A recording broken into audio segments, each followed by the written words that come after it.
Hello friends, कसे आहात सगळे? आहे फादर्स डे, तर मी बनवत आहे पप्पासाठी ग्रीटिंग कार्ड. दीदीनी आणि मी ग्रीटिंग कार्ड तयार केलं.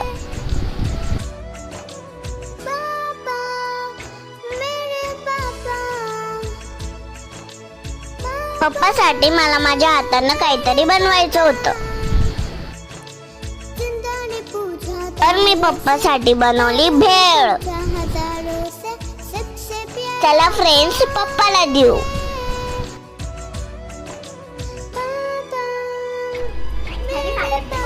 Thank you. कोणी बनवले? Wow, very nice. कोणी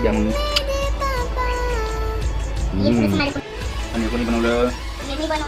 जे जे पप्पा प्रेम करतं कमेंट मध्ये नक्की सांगा. Like, share, subscribe.